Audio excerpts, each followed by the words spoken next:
All right. I think we're live now. I think things are working. Seems to be. Mic's working, camera's working, lights are working. I think we're good.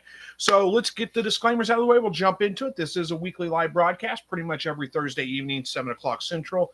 This is where I am.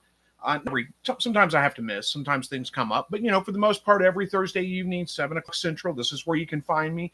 If you've been trying to get questions answered because I haven't been good at responding to comments on videos, the live chat, I try to respond to every chat that comes in during the live chat. We go for about an hour.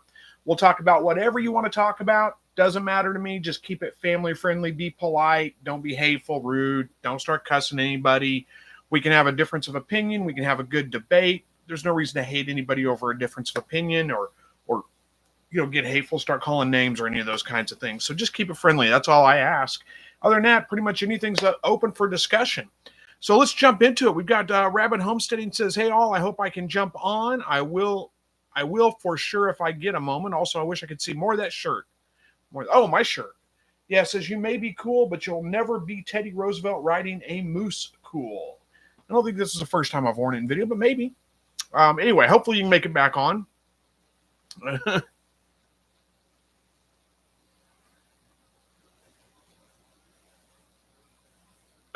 I'm sorry, got distracted by another comment. So Don S says, "Good evening from South Central Illinois. Second like." Well, awesome. Thank you for joining us tonight. Rabbit Homesteading had a further comment that said, "If that is what I think I'm seeing, I believe someone a few years back got in pretty deep trouble for running his boat up to a moose and jumping on it sitting. LOL, I wish I could see the shirt better." Yeah, well, yeah, this is actually this picture is a picture of Teddy Roosevelt riding a moose for a campaign promotional photo. He actually did that. So, I mean, it's kind of a cool story. You can look it up and read it. Don, what you guys are talking to each other. I'll let you guys do that. We got Chester Hickman says, "Good evening to everyone." Good evening to you. Joe Sandy says, "Hey, everybody, Sandy here from Southeast Michigan. Good to see you. I'll probably forget that it's Sandy and keep calling you Joe Sandy, but that's okay. I'm sure you've been called worse, right?" So, War Child says, "Hello to everybody." Hello to you too. Scrap 5000 says, "What's up, y'all? Greetings from New York City. Smash the like button. Thank you very much. Appreciate that." Joe Sandy says, "Anybody having a heat wave like us we had some pretty severe thunderstorms roll through last night and today. Branches down, power outages. Thankfully, we did not lose ours for a change, and also flash flooding." I mean, it's hot here, but it's seasonably. I mean, it's about the right temperature. I think we got up to like 90, 92 today, something like that. About the same tomorrow, 89, 90, 91, somewhere right around in there. But that's pretty much what it's supposed to be this time of year here. So I don't know what you're considering a heat wave and how bad it is there.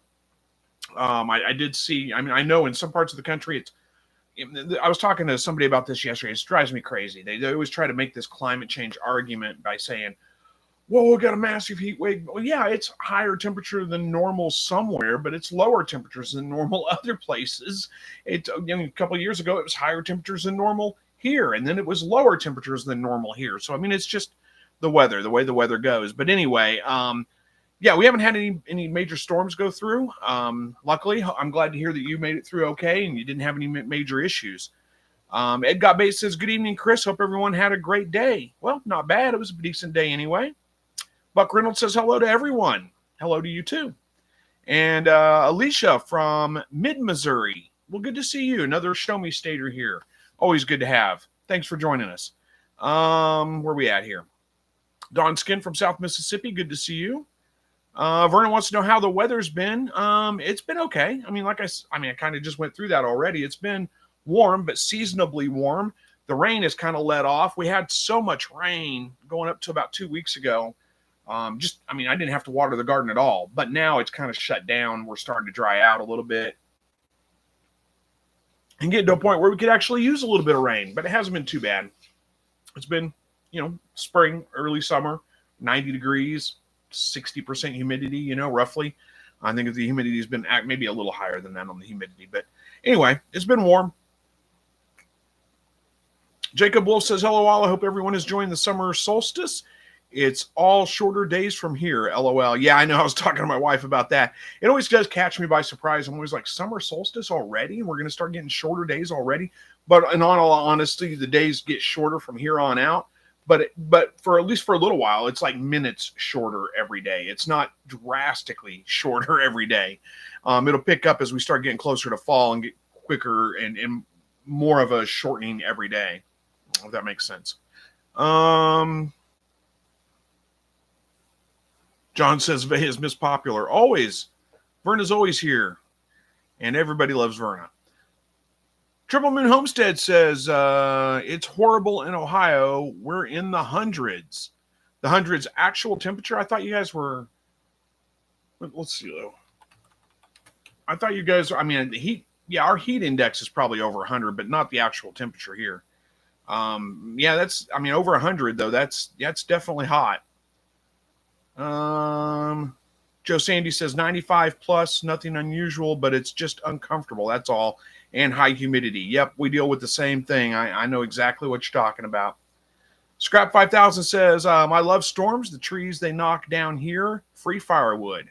I got a big brush pile out in the back you could have if you were close by. I mean, you just come and get it. I'd be fine with it. I need to burn it, but it's really too big to burn as it is. I'm going to have to kind of move some stuff off of it, burn little bits of it at a time whenever I get a chance. And right now it's just too dry, so I can't even burn it right now. Not only I don't really want to because it's like 90 degrees outside. So, Andy Dundas, I think it is Dundas, maybe Dundas, probably from Southwest Michigan. Good to see you.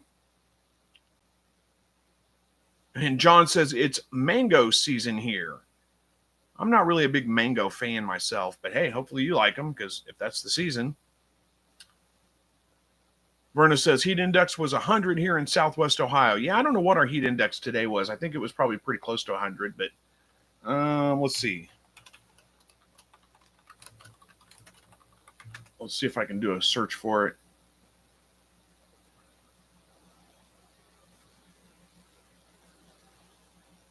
Not quite that bad. Our heat index, it looks like, was like 97, I think. So not quite 100. Joe Sandy says free firewood, but I feel sorry for when that firewood crushes people's cars and houses. Yeah, indeed. Don says, I saw we were 90 on a bank sign coming into town this afternoon. We have had a little cool front here. Yeah, 90 is not too bad. I mean, I can deal with 90. Verna says, it got up to 94 today, but feel like was 100. Yeah, that's pretty common for us this time of year. I mean, that's about where we're at. From here on out, and then we'll probably get over 100 degrees actual temperature here within the next couple of weeks. Triple Moon Homestead says 100 index in Ohio is not normal, especially before August. Well, I don't know what to tell you. I mean, what is the normal temperature there this time of year? But like I said, some places it is hotter than normal for sure, but there's other places where it's cooler than normal. I mean, it's just the way the weather works. We get summers where we're hot early on, and I mean, it wasn't but like, I want to say 4 or 5 years ago, we were hitting 100 degrees by mid-June, and it was like 100 every day all the way through August. I mean, it was brutally hot. Tony from Toronto, good to see you. Where are we at here? Billy Glass says, howdy, Chris. Why are my quail eggs not fertility low? I have 6 females per male. Only one hatch, 7 babies out of 60 eggs. Day 24, candle them all clear.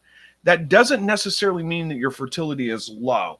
You can check your fertility by, collect up some eggs, collect up like 10 eggs. I mean, it sounds like you got your male to female ratio right. You're not keeping them in, I'm assuming you're not keeping them inside in like a dark room or something like that. You've got them outside, and the daylight should be plenty to keep them breeding. If they're laying eggs, then you probably got plenty of light, so they should be breeding, no problems. But take about 10 eggs, crack them open one at a time, dump them in a bowl, and look for that little white dot that's on the yolk. If there's a faint bullseye ring around that dot, it is a fertile egg. So you can kind of check your fertility that way. Just because they didn't actually develop doesn't mean that they're not fertile. So you can go back to how long did you store them? How did you store them before you started incubating them? Have you calibrated your incubator? Have you put a couple of thermometers in there to verify that your incubator is reading temperature correctly? It's not getting too hot or too cold, so they never develop to begin with. There's a couple of different factors to go into that there. Feel free to give me some more, ask some more questions or whatever, and I can go into more detail if you need me to, but hopefully that was enough to kind of give you some ideas there. It's probably not a fertility issue. It's probably more like either the way you're storing them, how you're storing them, or the incubator itself that's not reading temperature correctly. Those are usually the top issues when it comes to poor hatch rates. So I'll skip that when you guys are talking to each other. We got George Kaiser here, says, hello, everyone. The cold weather has really set in. Winter solstice here. You're in Australia, aren't you? Yeah, I don't envy that. I'm looking forward to having some summer. I haven't even been able to get out and go fishing yet. I won't be able to this weekend because we got to go help with my my in-laws' garage sale. They're selling basically all the stuff from their house because they've moved out of their house into kind of an assisted living type facility, and so we got to go help with that. Joe Sandy says, one of my hens is coughing. She looks otherwise healthy. Is this something to be concerned about? None of the others have any symptoms. It's hard to say for sure. Sorry, I got distracted there. I mean, it could be something to be concerned about if none of your other hens are having symptoms. Now, when you say she's coughing, if she's doing a lot of coughing, I would get her away from the other birds just in case, because it could be some kind of bacterial thing. If you've just noticed it once or twice, that's probably nothing to worry about. But if it's a consistent thing that's really going, I'd, just to be on the safe side, get her away from the others, isolate her, and make sure that it's not something that she could pass on to them, or if it is, you get her away from them so she's not passing it on to them. But I don't know that I'd stress too hard about it. I mean, there's a lot of things that could be causing that. She may just have, birds in general are just kind of susceptible to respiratory infections. You're not using diatomaceous earth, are you? I mean, that can cause some issues if you're like sprinkling it in their sand bath. That can cause respiratory issues as well. She could have just sucked up some water wrong. I mean, there's a lot of different things that could happen there. If it's just one bird, it's probably not a big issue, but I would do that just to be on the safe side. Blessed with Pet says, I'm at church camp conference, so I can't stay, but hey, that's all good. Thanks for dropping in and saying hi to us, and have a good time at church camp. Jacob says, Vern, place any idea why QuailCon's full schedule will be, or when the full schedule will be posted? Yeah, Verna might know that. Not sure. Joe Sandy says, hey, Blessed, hope things got better this week. I prayed for you, as did I. Hopefully lots of other people did. So I'm here at church camp, so hopefully at least they're getting better right now. Who knows, though? We'll wait and see. Probably won't hear much from her tonight, but maybe next week she'll give us an update. Scrap 5000 says, Chris, I got 40 eggs and about 30 checker eggs in my 2 incubators. Finger crossed, first hatch in a long time. Well, good luck with your hatch. I hope it goes well. My first hatch, I think I set 40 eggs and I hatched, and I didn't pay. I mean, I just put them in the incubator and walked away, and then came back and moved them into lockdown and walked away. I mean, I didn't do really much of anything extra at all. I mean, I was lazy with it. I set 40 eggs and I got 26 hatched. So not terrible, not great. Could be a little better, but not terrible. Tanya says, why would my male quail pick on the other male I have? I only have 2 males and 8 females. He won't even come out of the house into the pen without chasing him back up to the top level of their house and pulling his feathers out. Well, sounds like you've got an aggression problem there. Now, the problem you're going to have is you only got 2 roosters.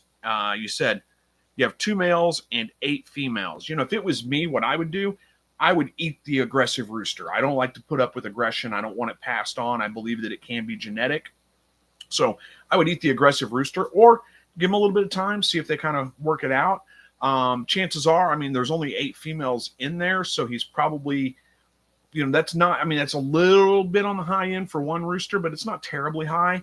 And he's probably just kind of trying to establish his dominance. That's his flock. There's not a whole lot of hens to go around. So he does. I mean, you're just on the verge of being too many roosters, but not quite enough to, if that makes sense. You really want 1 to like 5, 1 to 6, somewhere right around in there. So, with 8, I would eat one of the roosters, save some eggs up, hatch them out. You can replace that rooster with your next hatch, probably. That's how I would do it. But it's probably just an aggression problem. Sometimes birds, all animals, really, any animal there is, sometimes you're going to get one that has a problem with being aggressive. It's just more aggressive than the others for whatever reason. Don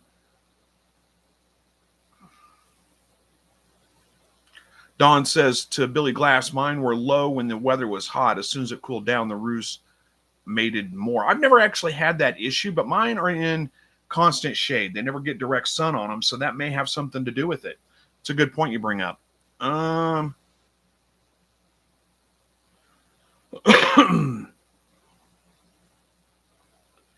Let's see. Verna says, with only a hen, perhaps your more dominant male needs that many hens. Yeah, that's kind of basically what I was saying too. So good advice, Verna, or good advice, me maybe.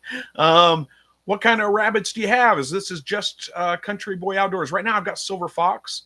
I mean, they're pedigree silver fox rabbits. I don't know what else to tell you about them other than that. Looks like Verna's posting a Facebook group post for Jacob Wolf. I'm sure you'll know what that's to exactly. I haven't been paying attention, so I don't know. Just a Fushi Guru, is that what it is? It says, hello, I'm visiting New York City right now. Nice. That's kind of one place that I never really had that much desire to go and visit. But hey, hopefully you have a good time. Scrap 5000 says, Chris, I don't have much outdoor chicken coop space, so I suspended a brooder from the ceiling with rope and planks and a hardware cloth lid. Works great, plus chickens don't stay on top and poop in it. Hey, that makes sense. That's a great idea. I don't have to worry about that because I only have one brooder box. I use it. I don't have any other chickens or anything else in there, so I don't have to worry about it. But that is a fantastic idea. I'm sure it does work great. And then Scrap 5000 wants to know where you're staying. To who is it? Just a Fushi Guru wants to know where you're staying. I guess you might be able to meet some like-minded people there. Joe Sandy says, I go into lockdown on Monday, not expecting too much because I only have one male and 9 hens. Plus, I just toss them in and not stressing like I did my first hatch. We shall see.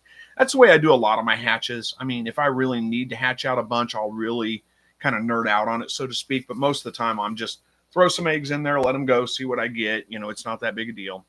Tanya says, thank you so much for answering me. I'm still learning. Well, absolutely. That's what these lives are for, to get your questions answered. So ask away. I'll do my best. Just a Country Boy Outdoors says, so what breed of rabbits do you have? Well, I already answered that one. It takes me a little bit to get to them. So if you didn't hear it and you need me to answer again, I guess ask again, but I'm assuming you heard it, but I was just late responding. So you thought I'd missed your comment. Joe Sandy says, I got to get this down because now that I know I can dispatch my extras and have eaten them, I'm hungry for more. Yep, no kidding. That's the key. And I mean, once you do it once or twice, you've got it down. You can do it. It's not that big of a deal anymore. So glad to see you got over that hump because that is the hard one to get over for sure. Scrap 5000 says, Chris, have you looked into getting sponsored by a feather plucker company? No, I have not. I need to look into that, don't I? I haven't actually reached out to any. I kind of find it hard to believe that they would sponsor me and give me like a free chicken plucker, but hey, who knows? We'll see. Billy Glass says, all my pins are under shade of trees. My wife says I love my quail more than her. I doubt that's true, but you got to take care of your animals, right? Verna wants to know, Tanya, have you checked into Quail University? That is an option. Verna can probably post you a link for it. Tanya says, no, I haven't. Only had my quail for a month now. Jacob says, do rabbits typically go late in birthing in hot weather? Today is day 31. She went on day 32 last time, so I'm hoping to have babies in the morning. I can't say that I've ever really noticed the weather causing like late births, early birth, really changing anything. But it's not uncommon for them to go 31, 32 days. And if she went 32 days last time, she may just be prone to being a 32-day gestation period for that rabbit, regardless of the weather. I don't know that it's really anything to worry about too much. You're just talking a day or two late. So I don't know that it's really any big deal. And Verna says, Tanya, it is good to help you increase your hatch rate. Talking about Quail University, I think. Jacob Wolf says, does anyone have any tips for the kits in hot weather? Well, I mean, the biggest thing is to keep them out of the sun, keep them in shade. That's really about it. I mean, make sure they have plenty of fresh water. They don't run out of fresh water. You'll have to change it out probably fairly frequently because they're going to be messy with it. Use an open top nest box. Don't use something that has a top on it. I've seen rabbit nest boxes that have a top on them, at least partially. Stay away from that. Use something that's completely open. I personally like wire nest boxes. so they get a little bit more ventilation, a little bit more airflow. And that's really about it. There's not a whole lot else to do, I don't think. And there she posted a link for you, Tanya, to Quail University. Joe Sandy says, have any of you made a DIY incubator? Do any of you have an incubator that has an automatic humidity pump? I do not. I mean, there's an option. I could buy an automatic humidity pump for my incubator, but honestly, humidity is not that big of a deal. I don't really find it to be, I mean, especially in the summertime. When I'm hatching in the summertime anyway.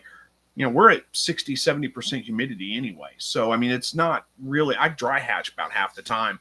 I don't really worry about humidity too much until I go into lockdown. Then I focus on it a little bit more. So, you know, you're probably asking the wrong person when it comes to that. Now, if you live in a very dry, arid area, then it might make sense to have an automatic humidity pump. There are incubators that do have those.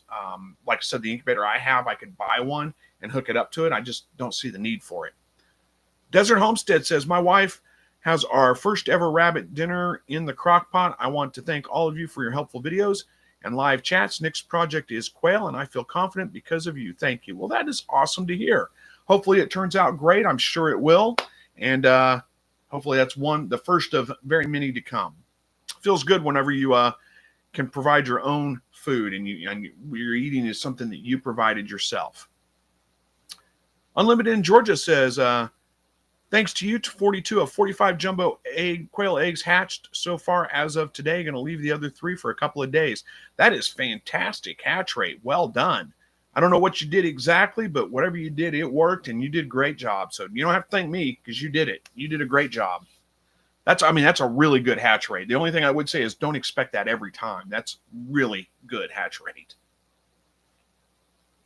Jacob Wolf says, I'm trying a wire nest box for the first time. She's not really showing much nesting behavior. She moved some straw around and kicked some straw out of the box. That's a little bit of nesting behavior. Watch her when she starts hay stashing, you know, pulling up big mouthfuls of straw and walking around the cage with them. She's about ready to give birth. So Jacob says, I'm just worried about the kits getting too hot. She hasn't even started pulling fur, though. Most of my rabbits don't pull fur until like after they have, they'll have their babies, then they pull the fur. I mean, it's like, you know, that's how I know that the rabbits are born, because I go out there and it looks like a rabbit exploded in the cage. There's fur everywhere. And I'm like, oh, she had her babies. So that's not uncommon. Don't stress about that at all. And I wouldn't worry about them getting too hot. They'll kind of self-regulate. If they're too hot, they'll uncover themselves. They'll crawl. They'll burrow down in the fur if they get cold. They should be okay. I don't think it's anything to worry about. Don Skin says, processed 20 rabbits this month. I have 16 more grow outs. I'm trying to fill the freezer before hot weather sets in. Boy, you're getting close, aren't you? So, yeah, that's a lot to handle. I've got 2 that I need to get processed probably in the next week or 2. Tanya says, eating your own animals, how do you get over feeling guilt? I look at them as my babies, LOL. Yeah, I don't know if I can give you a lot of advice on that. This is a tough one for me. I mean, the first one I had to dispatch by hand was a little bit tough for me. But honestly, I mean, I grew up in a country family that we hunted, we fished, all those things. So, I mean, it's always been, I've always done this stuff. So it's not really that hard for me to get over I'm eating an animal that I raised or something like that. That's not really a big issue for me. But yeah, I think the first thing is don't name them. Try not to spend too much time cuddling them, and those kinds of things. I know it's hard, but you don't want to get too attached to them because that does make it more difficult for sure. I don't have those guilt issues though. I mean, I just know that they lived a good life, that I took care of them. They weren't, they weren't mistreated or anything like that. They were taken care of well and lived a good life. And now they're providing for my family. So, I mean, it's a circle of life. I mean, that's their purpose. That's what they're fulfilling their purpose. And I didn't treat them cruelly or anything like that. So in all honesty, I don't really feel guilty about that. It's just, that's just the way it is, I guess. Joe Sandy says, I thought I did everything by the book on my first hatch of shipped eggs. I barely got 50%. That's the way it goes a lot of the times. I wouldn't really stress about it. Just do the best you can, calibrate your thermometer or your incubator if you haven't already. Try again. You'll get a better hatch rate next time probably. There's so many variables that go into it. 50% is not terrible. It's a decent hatch rate. Scrap 5000 says you have over 100,000 subs. You would definitely get sponsored.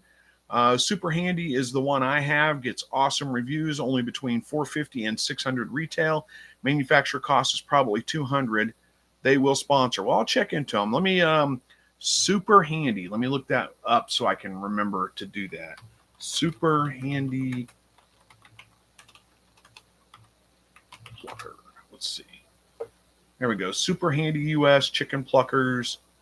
Got it. I'll see what I can do. I might reach out to them and see. Fat Country said, how old is your Cornish cross when you process them, and where did you purchase them from?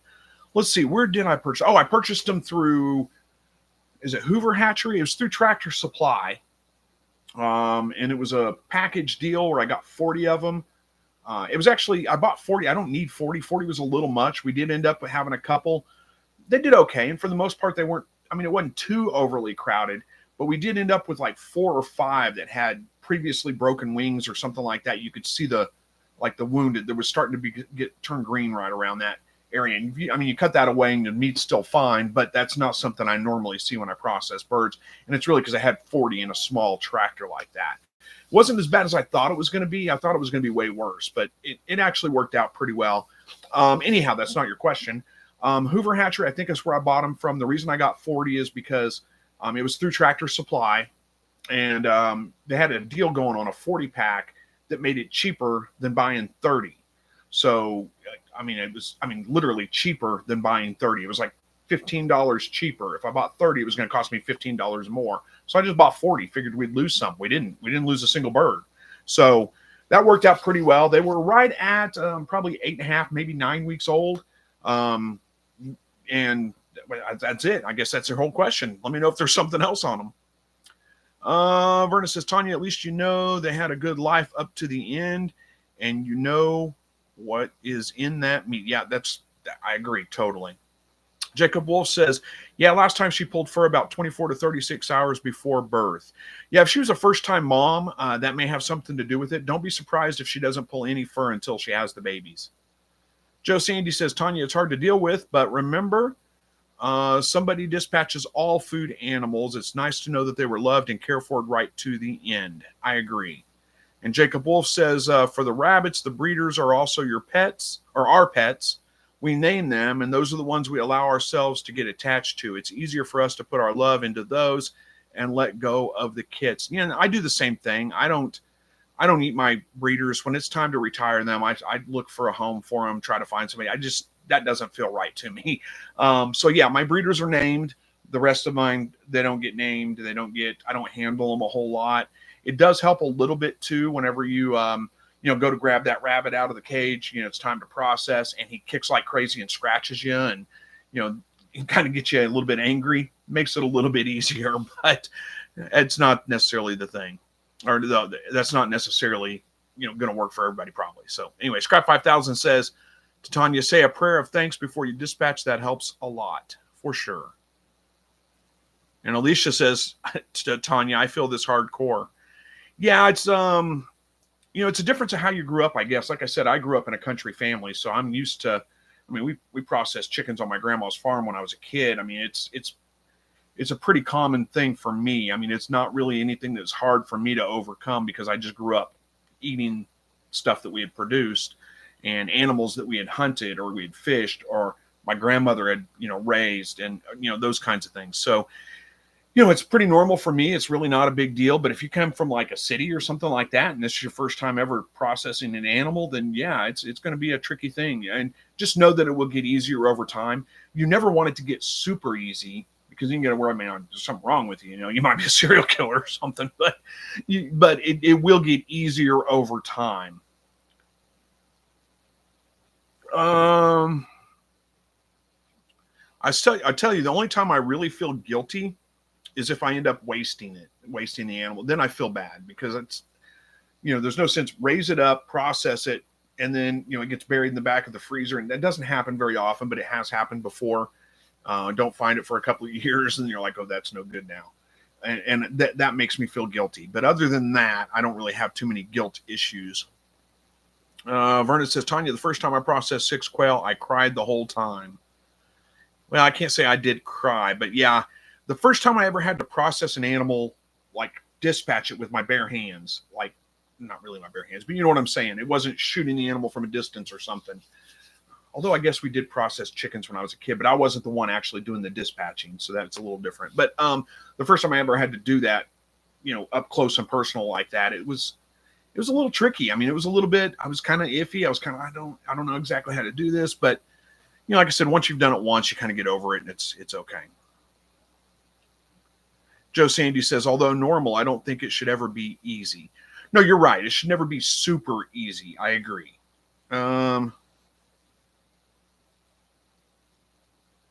Verna says, well, Chris, if you forget it in the freezer for a couple of years, you could give it to your dog to eat. Well, that's true. I mean, you could find a use for it for sure. But yeah, it makes me feel guilty if I waste it. Like, even giving it to the dog, I would consider kind of wasting it, but that's just me.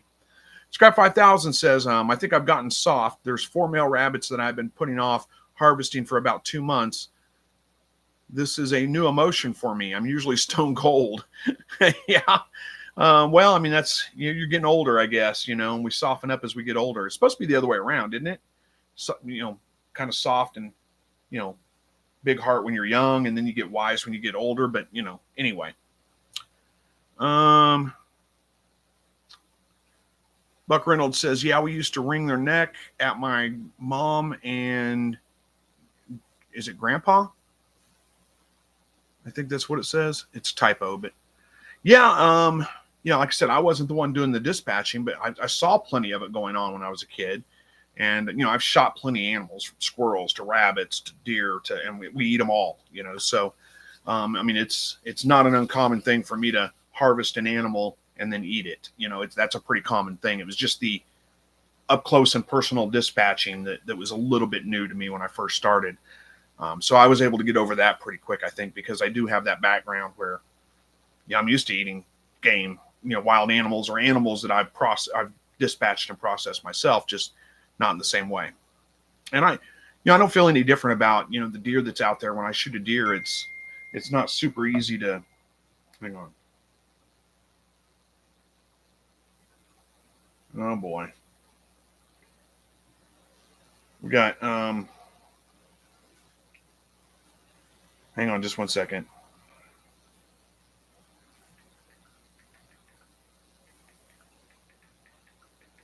We got a homeless couple that's kind of tried to move in back behind my house across the ditch.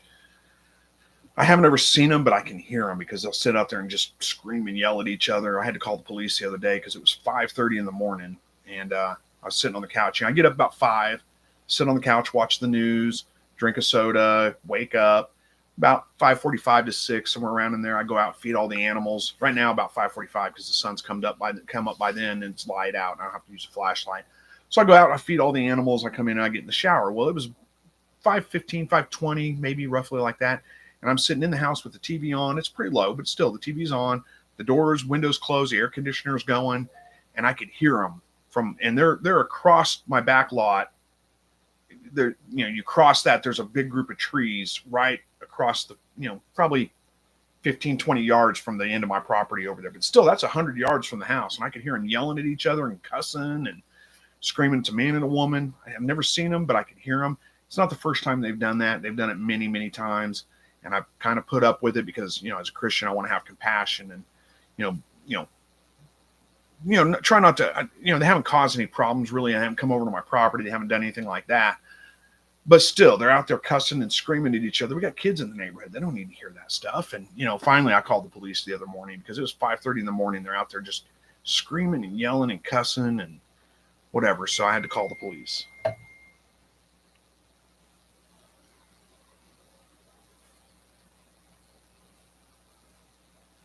I'm not sure who this is.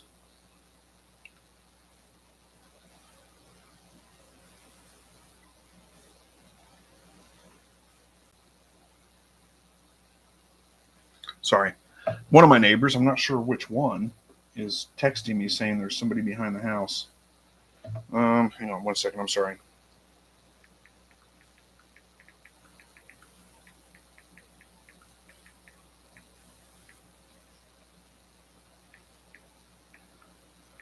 Sorry, guys.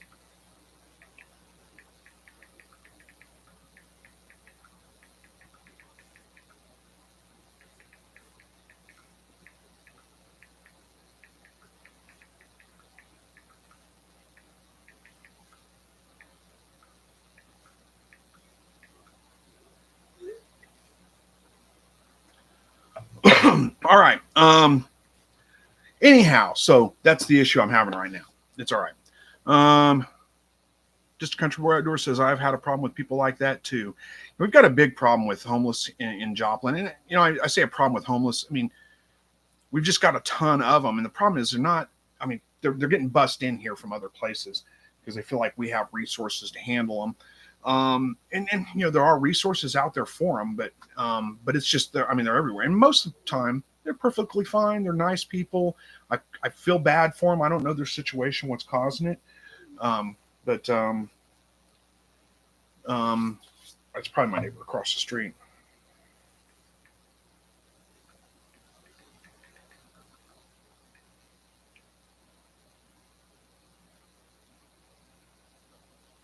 Sorry, neighbor. She probably doesn't know. I think it's the one across the street. I'm not real sure. Anyway, there's a phone number, but I don't know who it is right offhand, but it's a neighbor. Anyway, okay. Scrap 5000 says, "Don't be a hero. Let the cops handle it. They have qualifies immunity."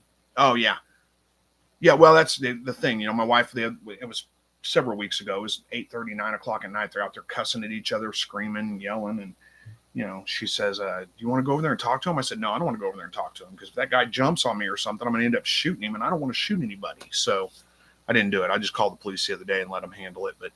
Anyhow, if they're still going when I get off the live broadcast and loud again like they were and cussing again like they were, I'm going to call the police again, have them deal with it. It's one thing to have people, camping out back there behind my property. I can kind of deal with that. They're not bothering anything. Don't really like the idea, but at the same time, it could be worse. But when they're out there cussing and screaming and yelling and, we got kids in the neighborhood. I mean, it's just, you can't have that. Joe Sandy says, "Chris, did you ever get around to starting season 4 of The Chosen? As we speak, episode 5 is being released on the live app." No, I did check though. We've got the app, so we're gonna have to get around to watching it. Hopefully, it's a good one. Just a country boy outdoors says the cops here won't do anything about it. Well, they will here. I mean, they went over and addressed it with them. They didn't take anybody to jail or anything like that. Just addressed it with them because it wasn't a physical fight, as far as I could tell. It was just verbal. But, if they keep coming back and keep doing it all over again, they're going to have to deal with it, I guess. What time we got here? 7:30. Oh, yeah, we got plenty of time. We're still going. Verna says, "Blessings all. Have to take Lucy out and have to water the garden." Well, good luck. Have fun. Thanks for joining us. Yeah, Scrap 5000 says qualified immunity. Yeah, absolutely. So I hope they get whatever it is they're dealing with. I hope they get it resolved. I mean, it just sounds like a volatile relationship. I don't know why they're homeless. I don't know. I assume they're homeless because they're kind of trying to live back there. I don't know their story. I don't know if, there's some mental health issues there, if there's drug or alcohol use, or if it's just bad luck. I don't know.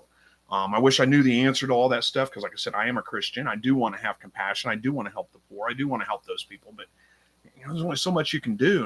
And there are resources here. I mean, we have shelters, we have churches, we have, all kinds of things that are here that they could go use instead of staying back there and screaming and yelling. They probably got kicked out for fighting, but who knows? James Willis, DBA Southeast Game Birds, says, "This is North Carolina here." Well, awesome. Thanks for joining us. Familiar with Southeast Game Birds. So glad you could make it. Thanks for joining. Joe Sandy says, "It takes a lot of nerve. It is one thing to trespass on somebody's land, completely another to be loud and profane." Yeah, they're not trespassing on my land. I think that land back there is actually owned by the railroad. Used to be railroad tracks that went through there, and now, the tracks are gone. And now it's just kind of there's a trail. A lot of people walk that trail all the time. But I think it's still owned by the railroad. I'm not really sure.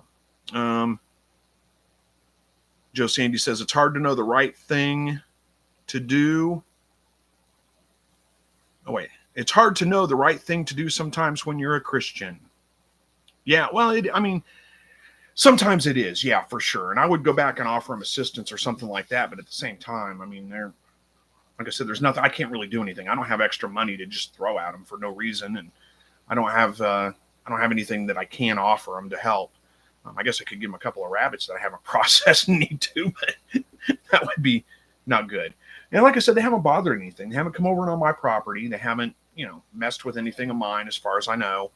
I'm not missing anything. So, for the most part, they're keeping to themselves. Just they got to quit this screaming, profanity, all this kind of stuff. James Willis says, I've raised quail for a while now, but I raise bobwhites too. But I've had some birds that have foot rot. What causes this, and what can I use to help them with this? So foot rot, it sounds like bumblefoot to me.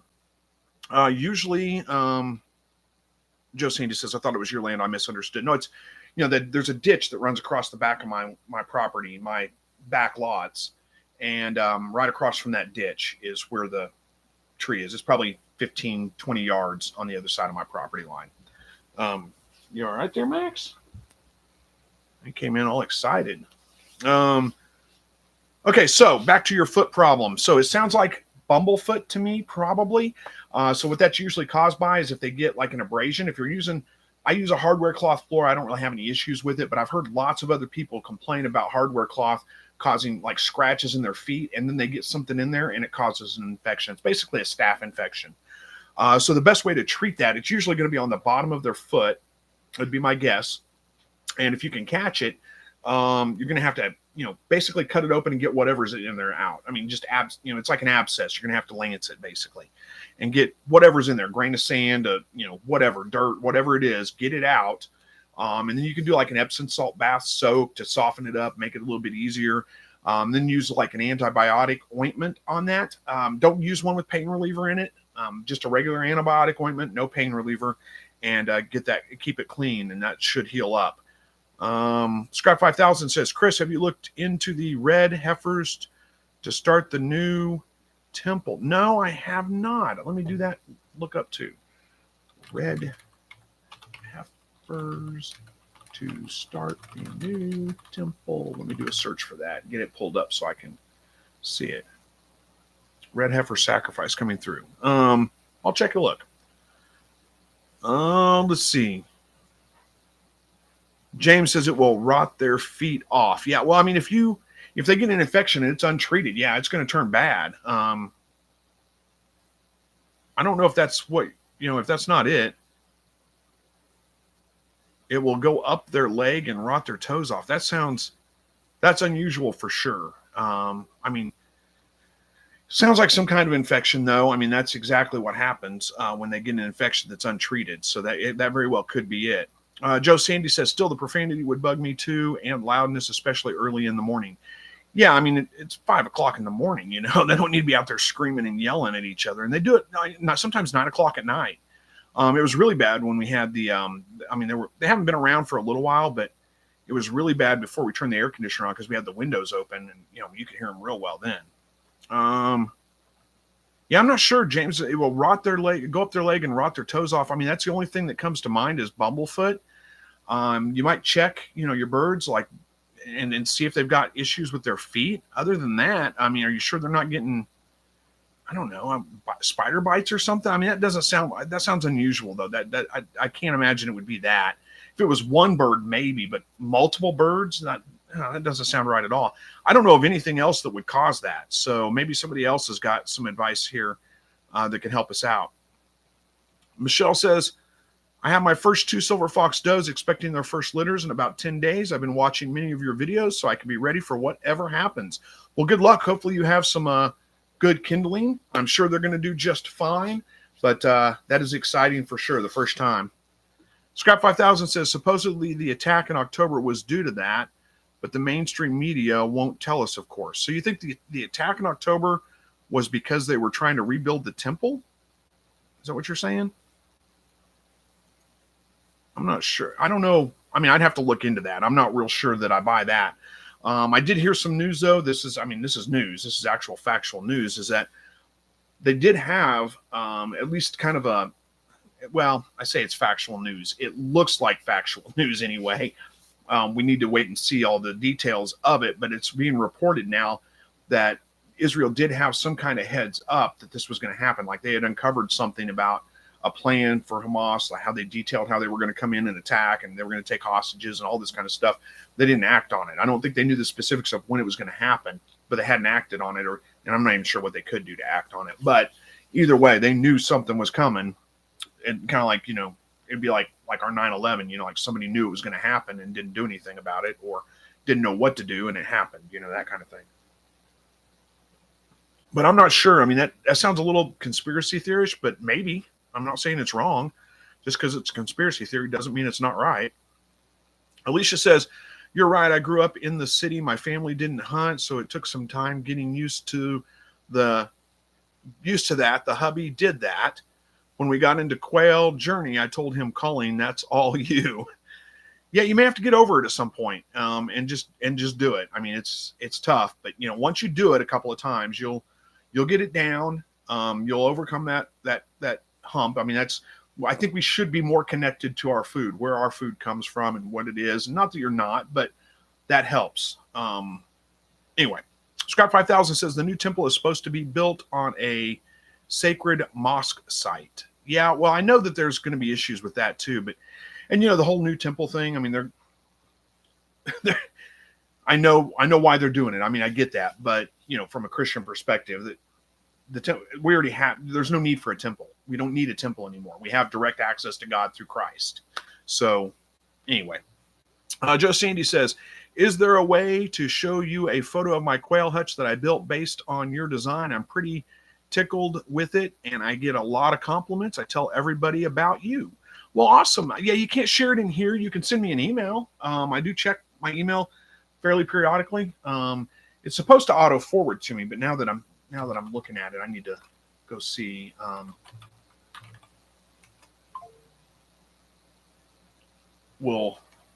take a look at that a little bit later. But yeah, you can shoot me an email. I don't get on the Facebook groups very often. I don't get on Facebook a whole lot at all. So you can post it in there for sure. You'll get feedback from a lot of people, but I probably may not see it because I don't get in there very often. But you can shoot me an email, and I'd be happy to see it. Let's see. James Willis says, I've had bumblefoot with the Coturnix quail, and they usually on the bottom of their foot, but this is the bob whites. I don't know of anything. Let me do a quick Google search, see what happens. Quail foot rock. See what happens.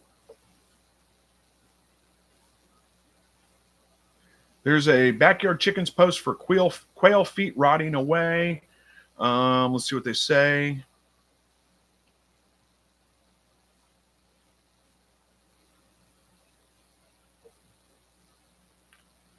Just skimming it, it looks like this is an issue where they had manure stuck to their feet, and when she removed it, it peeled some of the skin off, caused an infection.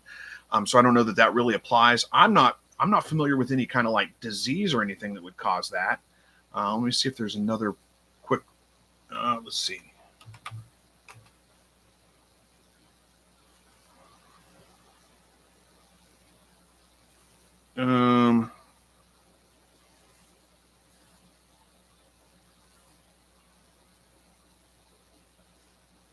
You might do some Google searching and dig into some of those forum posts, because it does look like there's some other people that have posted about it. Most of those seem to be like an injury with an infection kind of thing, like I was talking about. But there may be something there. There may be something that you can kind of find on it, because I just don't know right offhand. I've never had that issue. Scrap 5000 says the new temple is beginning of the apocalypse. Hold on to your hat, folks. Well, maybe it is. I don't know that it is or not. I know exactly why you're saying that. I get that. But the more I've looked into it, the more I'm like, I'm not real sure it is, honestly. Oh, Joe Sandy wants to know my email. It is chris@slightlyrednecked.com. So, should be pretty easy to remember. You took some to the state lab and they weren't able to tell you anything, huh? Seems like they should be able to. Were they not able to, or they just looked at them and were like, I don't know. They didn't even try and make much of an effort. Seems like they should be able to, at least tell you it was an infection of some kind or something. But,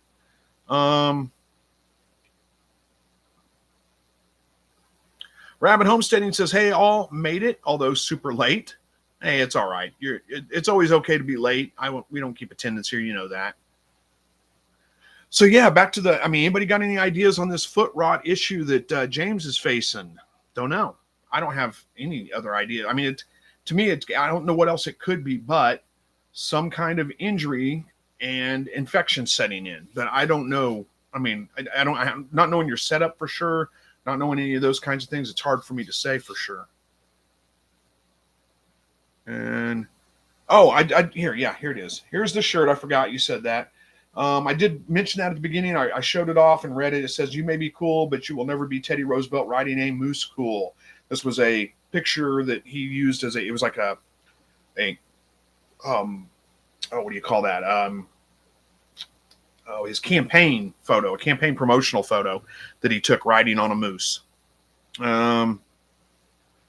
James says they're on wire. Is it hardware cloth or is it like a coated wire maybe? Because bob whites are a little bit bigger, I think, probably considerably bigger. They may, I've heard people having issues with hardware cloth with the jumbo quail. Now, I don't really have issues. I use hardware cloth and it's fine. But I've heard people talking about that as, the birds get bigger, the hardware cloth causing injuries on the feet. So that, that may be part of the issue. You may try switching it out.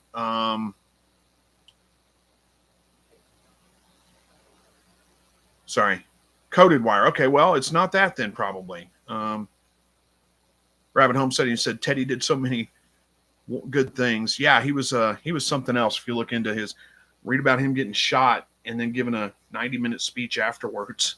It's pretty funny, or not funny, I guess, but that guy was tough. Let's put it that way. Yeah, if you got coated wire, James, I don't know. I don't know. There's got to be some way that they're injuring themselves somehow or another that's causing this. I don't know what it is, though. What's your calcium level in your feet?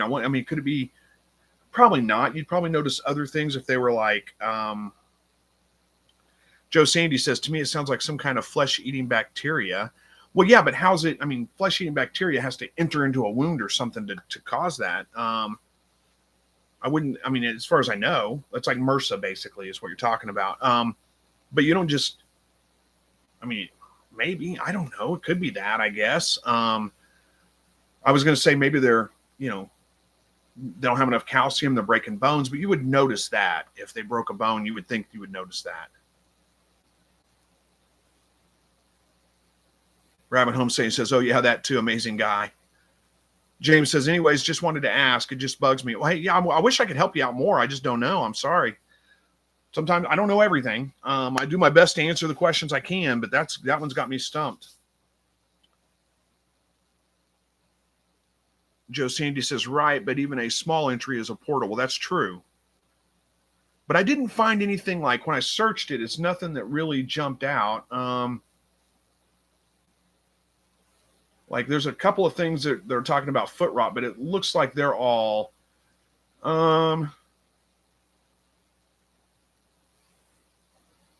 could be quail pox. Mississippi State Extension has an article on quail pox. It could be that. I don't know. Scrap says Teddy was a terrible racist against Italians. He was happy when a group were lynched in New Orleans. Broke my heart when I heard about that. Well, he did a lot of good things. He did a lot of cool things. He was a tough guy. I didn't know about that part of it. It doesn't, he's not perfect for sure. And if that was in true, then, that's terrible. We've got a lot of, pretty terrible racists in our history. And, some of them did some good things, but, still had those bad qualities about them. But anyway, I didn't know that. I'll have to look that one up and read about that one later. But someday, still, he had some really cool, riding a moose and, getting shot and still giving a speech, those are kind of cool. Joe Sandy says, are there a lot of them? Are there a lot of what? Oh, a lot of birds with that issue, maybe? Is that what you're asking? Buck Reynolds says, sounds like they're getting poop stuck on the hardware cloth, pulling it off, and it's getting an infection. It could be that. Let's see. James says, yeah, this is rot. It goes all the way to the bone.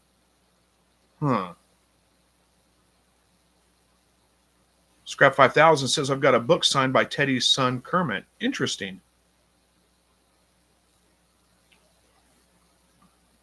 Rabbit Homesteading says, I don't know about racist things, but things were different, so I can't judge. Well, assuming that's correct, that he was a racist against anybody for that matter, I can judge him on that and say he was completely wrong for that. But, nobody's, I don't want to dismiss it. I'm just going to say, nobody's really perfect. I mean, everybody's got skeletons and, some kind of wrong way of thinking. Not everybody, but most people. Um, so yeah, if that's true, then yeah, I can judge him on that and say that was terrible. Should not have been a racist, but I can still look at some of the other things he did and be, completely fascinated by him. James says some have recovered from it. Joe Sandy says yes. Are there a lot of birds with the foot rot problem? James says there have been a few, but some have recovered from it. Yeah, I don't know. We'll see if somebody else can help out because I'm out of options on that one. Scrap 5000 says, don't get me wrong. I still love Teddy, great conversationalist or great conservationist. I was livid when they took his statue down in front of the museum of national history here in New York City. Yeah, it drives me nuts that it feels a lot like 1984. I mean, I know some of these, people had bad things about them, but to tear down history, statues of history and all that kind of, and not, it just seems wrong. I don't know. James says some have passed. So, well, I hope you can figure out what it is because I just don't know. And I wish I did have a better answer for you, but I just don't. So, but yeah, for the record, I think racism is wrong. You should not, hate people because of the color of their skin or, whatever race they are or whatever. It's wrong. You shouldn't do that. And I think you guys already know that. It's not, I'm not the only one that holds that opinion. You probably already know that about me. Scrap 5000 says, anyone raise pheasants? Been thinking of doing it. I don't raise pheasants. I never have, but we'll see. Oh, James Willis says, I do. There you go. You found somebody, and you got like 4 minutes to find out what you want to find out, and then I'm done for the night. But just a country boy outdoors says, I'm looking for some New Zealand rabbits. It's hard to find rabbits in my area. I have a hard time finding purebred New Zealand rabbits. Around here, we find New Zealand cross, and they're usually crossed with Flemish Giant, which in my opinion is not a good meat rabbit. So I can feel your pain. You might look into see if there's an FFA chapter or something like that in your area, because you might be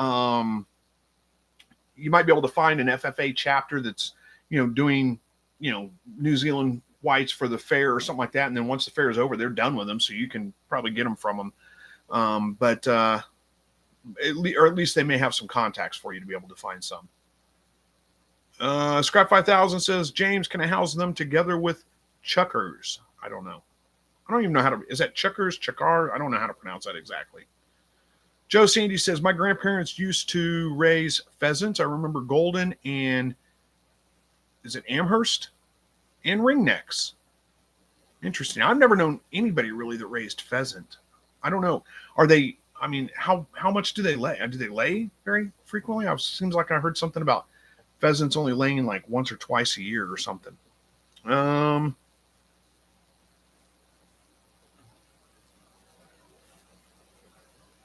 James says, I'm not sure. I wouldn't. I haven't raised those. Scrap 5000 says Amherst are gorgeous. Just a country boy outdoors says Colorado. So you're located in Colorado. Joe Sandy says they did it just for the hobby. Beautiful birds. Interesting. Hey, we got somebody from Southwest Missouri. Jocelyn B. from Southwest Missouri. I'm in Southwest Missouri. We may be neighbors. You never know. Rabbit Homestead says James Audubon was also racist, having slaves, but who knows then? Maybe you were bad if you were not then. Times are so different then. I can't say. No, we finally all mostly grew up, and who cares at all? Who cares at all? Something like that. I don't know. James Audubon was he racist? Just because he had slaves doesn't necessarily mean he was a racist. There were black people that had slaves. There were, we don't hear about these kinds of things. One thing that's really interesting about that whole thing is that, we talk about that, and that's a dark period in American history where we had slaves. But, honestly, at the time, the whole world had slaves, and most of the world still does. What we don't give ourselves credit for as a country is we were the country that abolished slavery. That's still not the case in most of the world. But there's still slavery going on all over the world. We were the country that said no more, we're done, and we abolished it. And we don't get credit for that. We just get blamed for the time that we had slaves, which is not good. I agree, it's terrible. You shouldn't enslave people, but we don't get credit for saying we're done. We're not having slaves anymore. And there were also white slaves. Joe Sandy, you're right. Yeah, the Irish. I mean, we're yeah, and I'm Irish descent. I mean, I'm primarily Irish. Scrap 5000 says the Irish were the first slaves in America, and they're more than African slaves. Yep. Yeah, that's true.